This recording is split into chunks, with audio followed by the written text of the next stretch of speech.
Fala galera, olha eu aqui de novo para gravar mais um vídeo para o meu canal. Dessa vez o tema, por mais que seja na mesma linha do tema passado que a gente comentou aqui sobre a questão das redes sociais e liberdade de expressão, ele vai num caminho um pouco mais diferente, né? Eu sou o João, sob o olhar aqui atento de Morrissey, The Smiths, aqui no meu quarto em Varsóvia. Eu vou falar um pouco sobre o dispositivo celular. O que é o celular, né? O que era o celular, na verdade, e o que ele foi se tornando ao longo do tempo. Eu tenho essa nostalgia, essa memória da minha infância, né? Quando eu tinha meus, sei lá, 9, 10 anos, de que os celulares eram todos diferentes, cada um tinha um celular. E aí tinham celulares que eram mais duráveis, assim, o custo-benefício deles era melhor, tipo aqueles Nokias inquebráveis e tal. Tinham aqueles mais simples, tinham aqueles já com a telinha mais digitalizada e tal, que você digitava, que ele abria assim. Tinha aquele V8, né? V8? Vê alguma coisa da Motorola que você abria assim também, que tinha ele de várias cores, rosa, preto, prata. E aí as pessoas mais esportivas tinham o Sony Ericsson, porque ele tinha aquele fone de ouvido especial do celular. Cada celular representava uma coisa, né? E aí foi criado o iPhone. Não por acaso, né? O, a logo, todo o conceito em cima da Apple é essa coisa do proibido. É a maçã realmente do pecado original. É aquela coisa que é a tentação do homem ali naquele dispositivo. É tipo, é clara essa referência que eles fazem aí, simbólica, né? E o iPhone ele surge naquele contexto um pouco misterioso, um pouco sórdido e tal, aquela coisa, aquela caixa de Pandora, na verdade, né? Aquela caixa, aquele dispositivo preto com um botão somente, que que ele queria traduzir ali? É a imersão total, né, do ser humano naquele dispositivo, né? Como se quem realmente colocasse cor naquele dispositivo, quem realmente dava o tom daquele dispositivo, seria o usuário, né? E isso aí foi transformador do ponto de vista do conceito. Não à toa, hoje, todos os celulares têm esse design minimalista do iPhone, esse design cujo enfoque é na experiência do usuário, vamos dizer assim, e não no design do aparelho, como era antigamente, né? Com, por exemplo, também o BlackBerry, que era aquele celular mais business e tal, feito para o business. Hoje em dia, o celular, o iPhone, ele pode ser o que você quiser. Se você é uma pessoa mais orientada para o mundo dos negócios e tal, o seu celular, você vai dar esse tom ao seu celular através dos aplicativos que você usa, etc. Então tudo passou a ser da linguagem do próprio dispositivo. Isso é uma decisão muito inteligente do ponto de vista do business, né? Porque você não está targetando a uma audiência, né? Você tem um produto que ele pode alcançar qualquer tipo de audiência, né? E ele ainda cria, né? O iPhone ainda inaugura esse marketing relacionado aos celulares de classe, né? Do desejo. As pessoas desejam ter um iPhone. Virou referência de ascensão social, né? As pessoas existem até. O meu amigo me comentou comigo um dia, um grande amigo meu, que uma namorada dele, né, a família dela comemorava, celebrava festas quando eles compravam um novo iPhone. Pô, isso é uma coisa totalmente distópica. Mas acontece hoje em dia, né? O iPhone se tornou, pelo valor dele, etc., ele se tornou um bem que representa um determinado recorte social, né? E, enfim, mas voltando a falar dessa questão do usuário, da experiência do usuário, de como isso se dá nesse novo conceito, vamos dizer assim, de celular, que não é mais de comunicar, né? Ele realmente é o ciborgue, é o organismo cyber, né? É uma parte do nosso corpo, o dispositivo celular, né? Ele é uma extensão nossa, da nossa consciência até. E o que é perigoso e o que está acontecendo, e por isso que existem cada vez mais casos também de autismo, existe uma correlação com o uso do celular ou assim, de um desempenho cognitivo menor, das crianças que estão nascendo agora, que já nascem com o dispositivo celular ali nas mãos, etc. E isso se dá porque o celular ele aceita tudo que você dá para ele. É muito louco isso, né? Muito tipo, a gente não tem noção da dimensão disso, mas tipo assim, o que você quiser dar para o celular, ele vai aceitar.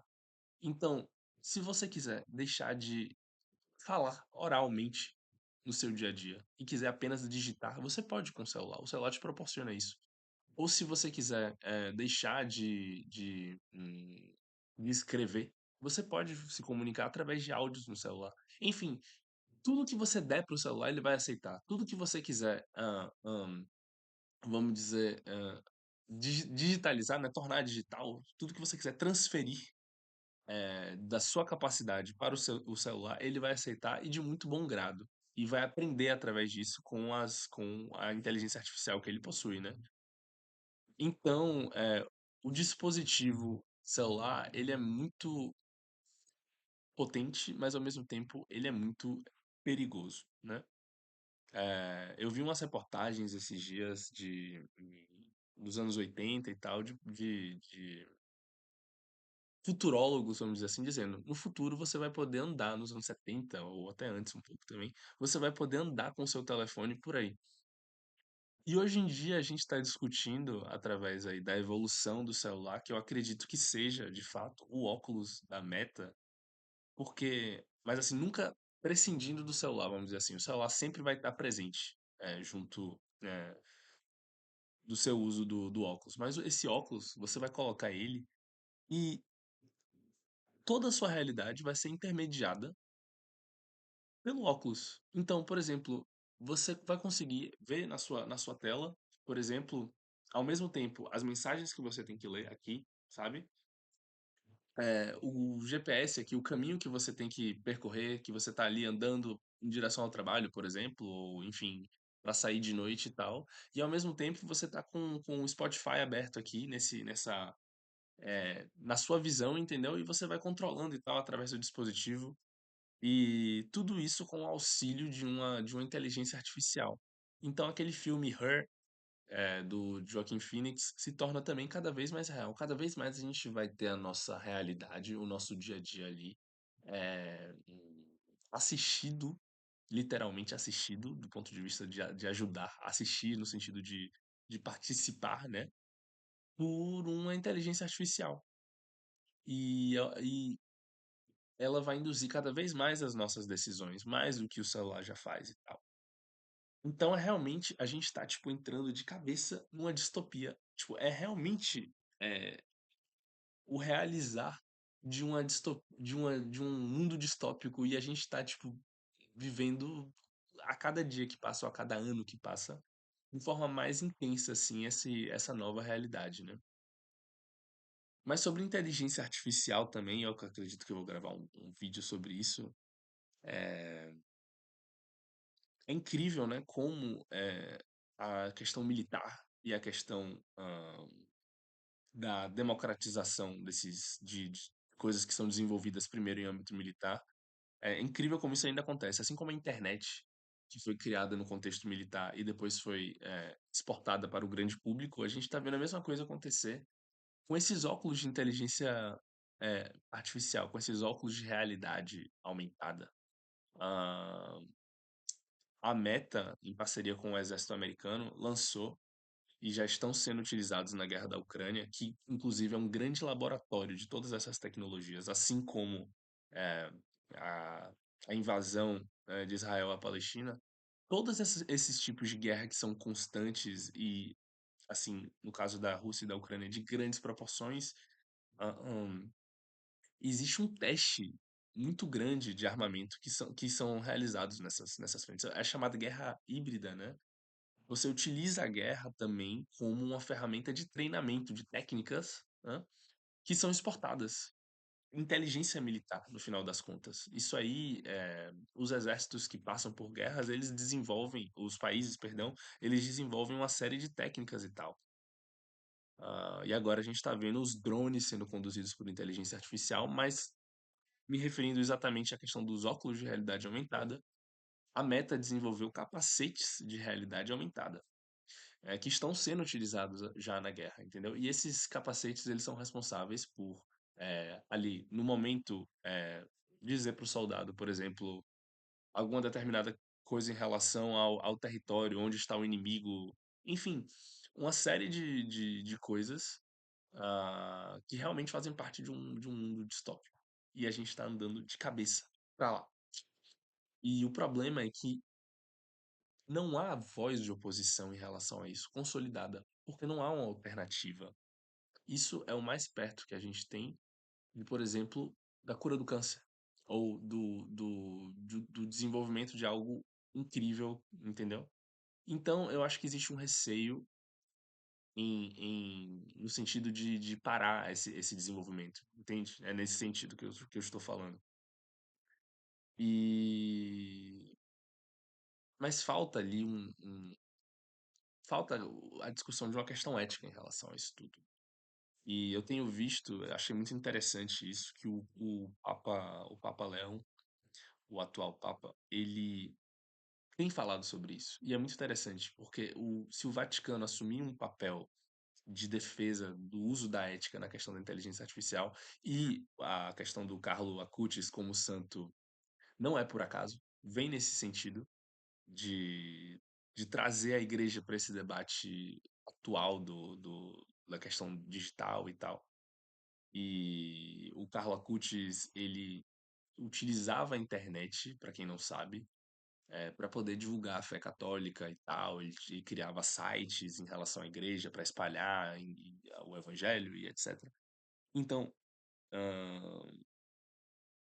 eu acho que cada vez mais o mundo vai pedir, as pessoas, os educadores já estão alertando bastante em relação a essa questão do desenvolvimento cognitivo das crianças comprometidos por conta do celular, enfim.